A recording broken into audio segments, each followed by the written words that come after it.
नमस्कार जय जगन्नाथ कथा भागवतर ये स्वतंत्र अध्याय को आपण मानक स्वागत करुच्ची मु रमेश।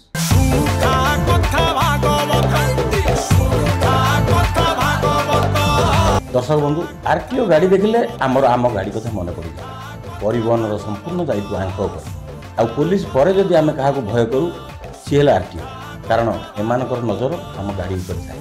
किछि टिके भूल हो गले चालाण कटिबाटा थय आ चालाण काटिबार दायित्व मोटर वेहिकल इन्स्पेक्टर तांको ऊपर थाए, जहाँ को आम एमवीआई बोली जानते। आज सेमि जड़े एमवीआई ऑफिसर आम गणर अच्छी हेले तांको चाकरी गला धक्का दे बाहर कर दिया। आसन दर्शक बंधु आमे तांको स्वागत करवा। तांको ना हला चित्तरंजन घड़ई। नमस्कार चित्त बाबू। नमस्कार। आपन को स्वागत आम कार्यक्रम को।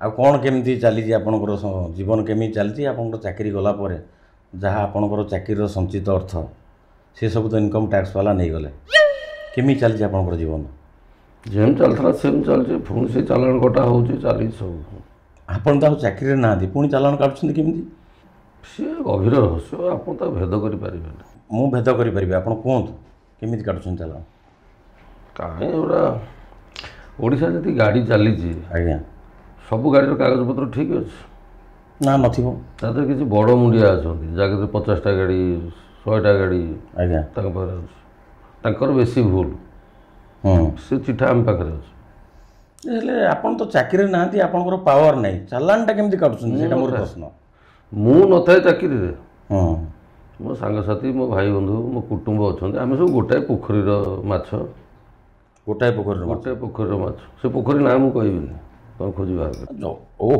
आपड़ जदि कहते आपण पाखे सब इनफर्मेशन अच्छी हेले सेमाने कहीं पैसा देबे देबेनि केमती ये आमर पा गोटाए डाले आम बसचु देबेनि केमती समस्त चिठा मो पाखे अच्छे नदेले चालाण कटा हम गाड़ी सीज आप गाड़ी सीज करदे मु कहीं करी मोदी भाया जन किए कर चित्त बाबू सरकारी चाकरी बाहरी गला परे मध्य आपणकर संस्था आपण चालू रखिछन्ती भाई मो कम से ढिंकी सुरु गले भी धान फुटो आप घास काटो जाकि किंतु आपण चाकरी जीवन भितर आपन जेतिकी दरमा पाती ताठू केते गुण रे बहुत लोकठू आप लुटिछन्ती कोटी को टଙ୍କା भी आप लुटिछन्ती। कथार अच्छी अधर्म भित बढ़े बहुत गला बेले जाए मूल सहित भगवान सही पार्लेनी इनकम टैक्स वाला आसिले आपन को लुटी देगल सी इनफॉरमेशन पाइले केमिति आपण पाखे एते पैसा अछि बोली घर ढिंकी कुंभीर मोर जो विश्वास मु घरटी तैयारी करी आज्ञा किसी अविश्वासी लोक अविश्वास जेसीबी आणिक मो विश्वास घरटा भांगीदेले चित्त घड़े भांगिनी आपण भांगी ना चित्तरंजन घड़े आज भी दंभर सहकार छिड़ा है प्रकृति चित्त बाबू लोक मानकर अभिशाप आपण ऊपर पड़िला कहीं आपण बहुत पैसा लुटिछन से मानकट भाई देख मनुष्य शरीर पाप मन लोभग्रस्त आशा आज्ञा सर्टकट कोटिपति होगा चेष्टा करी आ से सर्टकट रास्ता रे भगवान आपनकर ट्रैफिक जाम करदेले चित्त बाबू आपण नारे गोटे अभियोग अच्छी आपण चालाण काटिवा समय एते लोभाग्रस्त हो जाती जे लोक मानकर परिस्थिति आ सेमानक अनुरोध को आपण खातिर करती कहीं तुम साहय कहीं तुम माउसी भाई मत मो कम कर तुम साहय कर उदाहरण स्वरूप आज्ञा मुझे सस्पेंड होती से 2-3 दिन आगु टांगी निर्गुंडी पाखे तुम टीवी वाला कि शूटिंग कर कौन स्क्रिप्ट लिखाई सी हेलमेट पिंधबनी रंग रूट्रे गाड़ीटा चल आसो आज्ञा तो स्क्रिप्ट था बापा गाड़ी दब कौन सब अच्छी से मुझे जानी सी लोक पिलाटी आस मत बुझे कला सार एमती अच्छी आगे सी जीव मुझे जाऊ अच्छा से सीना मत बुझेदेला मोर कौन मन अच्छी से कथा आमर भी आउ 3-4टा स्टाफ अच्छा ना कि फोटो उठेब कि गाड़ी नंबर लिख ड्राइवरटा अच्छी कम सी कर से गाड़ी जो जा सी तो जानी ना ये रंग रूट्रे जाऊँगी बाबू बोली सारू कहते सी कौन जानी से फोटो उठे दे अच्छा गाड़ी चलीगला 5,000 फाइन तापर दिन से पिला जाकि मो कत ऑफिस हाजर सार मुझे कहली आप 5,000 फाइन करदे मु टोटाल जानी 5,000 फाइन हो मु देखला बेलू से देखला मेसेजटा मुझे कहली ठीक अच्छे ତୁ ତ ଫଟୋ ଉଠି ଯାଇଛି କିଛି କରିହେବନି, ତୁ 5,000 ଟଙ୍କା ଦେବାକୁ ପଡ଼ିବ। ଆଜ୍ଞା 3,000 ଟଙ୍କା ସେଠି ଦେଇଦେ, କାଉଣ୍ଟରରେ ରସିଦ ନେଇଯା, ମୋତେ 2,000 ଦେଇଦେ, ଦେଇଗଲା। ଆଉ ଏଇଟା କିନ୍ତୁ ଆପଣ ଠିକ୍ କଲେନି। ଆପଣଙ୍କଠୁ ସେ ପରମିସନ୍ ନେଇଥିଲା, ତାପରେ ବି ଆପଣ ତାଠୁ ଫାଇନ୍ କାଟିଲେ। ମୁଁ କ'ଣ କରିବି, ମୋ ପ୍ରକୃତି ସେଇଆ। ଖରାପ ଲାଗୁନି ଏସବୁ କରିବା ନାଇଁ ଆଜି ଯାଏ ଲାଗିନି, ଆଜି ଯାଏ ଖରାପ ଲାଗିନି, ମୁଁ କ'ଣ କରିବି? ଦେଖନ୍ତୁ ଆଜିକା ଜମାନା ସବୁ ଡିଜିଟାଲ ହେଇଗଲା, ଅନଲାଇନ୍ରେ ସବୁ ଚାଲାଣ କଟା ହେଉଛି। ଆପଣ ଏତେ ଚାଲାକିଆ ଲୋକ ଯେ ଅନଲାଇନ୍ରେ 2,000 ଟଙ୍କା ପକାଇ ଦେଇକି ବାକି 2,000 ଟଙ୍କା ଆପଣଙ୍କ ପକେଟରେ ପୁରେଇ ଦେଉଛନ୍ତି। ଡିଜିଟାଲ ହେଇଛି ଯେ ଡିଜିଟାଲ କ'ଣ ଛାଁ ଚାଲୁଛି, ତା ହାତ ଗୋଡ଼ ଅଛି? ନାଇଁ ତାକୁ ଜଣେ ମଣିଷ ଚଲାଉଛି। ଅପରେଟର ଦରକାର। ଆଜ୍ଞା ଅପରେଟର କିଏ? ଆପଣ ନିଜେ। ଅଫିସର ଅଧିକାରୀ ମୁଁ, ମାନେ ମୋ ତଳେ ଯିଏ ରହିଲେ ସେଇ ଅଫିସଟା ମୋର ନା। ଆଜ୍ଞା ବୁଝିପାରୁଛ ତ? ଧର ତମର 25,000 ଟଙ୍କା ଫାଇନ୍ ହେଇଛି, ତମେ ଆସିଲ ଆଜ୍ଞା କାନ୍ଦୁଣି ମାନ୍ଦୁଣି ହେଲା, ଆଜ୍ଞା 25,000 ଟଙ୍କା ମରିଯିବି, ଗରିବ ଲୋକ, ଆଜ୍ଞା ମୋର କିସ୍ତି ଦେଇନି, ଇଏ କରିନି ସେ କରିନି, ହେଲା ତ ଛାଡ଼ 25,000 20,000 ଟଙ୍କା ଦେବୁ, ମୁଁ କରିଦେଉଛି। ତମେ କ'ଣ ଭାବିଲ ବାବୁ ବଢ଼ିଆ ଲୋକ, ସାର୍ ଭଲ ଲୋକ, ହେଲା। ମୁଁ ସବୁଠୁ ଗଲି, ସେ ଯେ ଆମ କିରାନୀ ଉଠେଇଥିଲା ଫଟୋ, ତ ଇଏ କେତେ ଟଙ୍କା ପକେଇଥିଲୁ କି ତାର? ନା ସାର୍ 25,000 ପକେଇଥିଲି। ବା 25,000, ଗରିବ ଲୋକଟା କାନ୍ଦ କରୁଛି, ତ କ୍ୟାନ୍ସଲ୍ ତ 10,000 ଟଙ୍କା କର।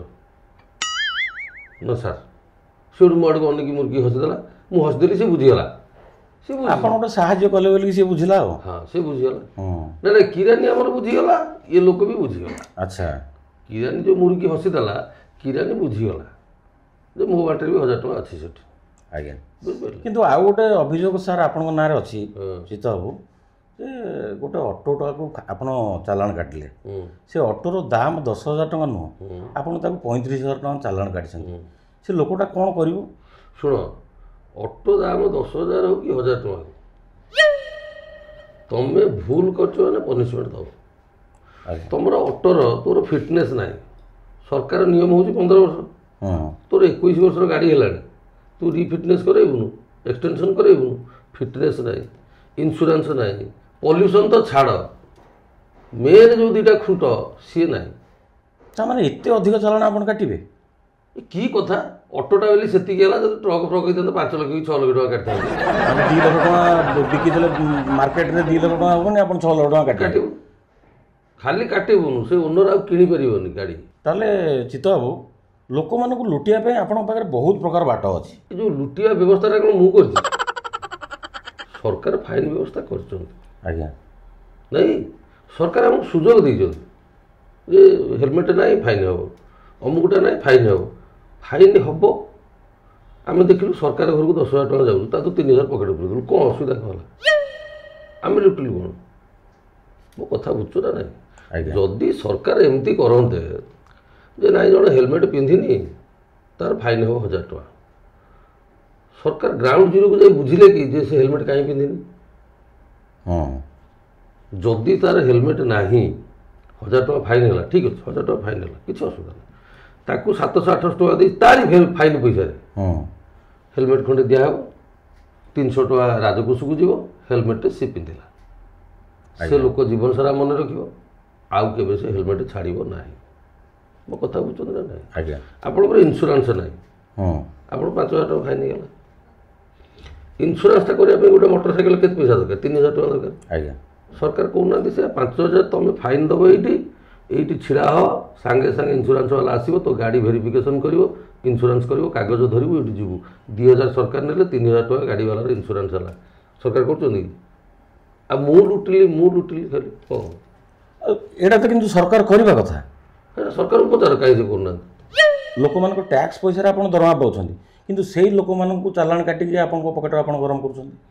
କେତେ ପଇସା ଆମେ ଦରମା ପାଉଛୁ? 45,000 ଟଙ୍କା ଦରମା, ତାଦେହରେ ଗୋଟେ ମଣିଷ ଚଳିବ ପରିବାର ନେଇକରି, ଗୋଟେ କ୍ଲାସ୍ 1 ଅଫିସର। ସରକାର ସେ କଥା ବୁଝୁଛନ୍ତି? 45,000 ଟଙ୍କା ଦରମାରେ ଗୋଟେ କ୍ଲାସ୍ 1 ଅଫିସର କେମିତି ଚଳିବ? ଭୁବନେଶ୍ୱର ଭଳିଆ ଟାଉନରେ, ଭୁବନେଶ୍ୱର ରହୁ, ଓଡ଼ିଶାରେ ତୁମେ ଯେଉଁଠି ବି ରୁହ, ତୁମେ ଚାକିରି ଯେଉଁଠି କର, ପିଲା ସହିତ ତୁମର ଭୁବନେଶ୍ୱରରେ ରହିବ। କିନ୍ତୁ ଚିତ୍ତ ବାବୁ, ଆପଣଙ୍କ ନାଁରେ ଗୋଟେ ଅଭିଯୋଗ ଅଛି। କୁହ।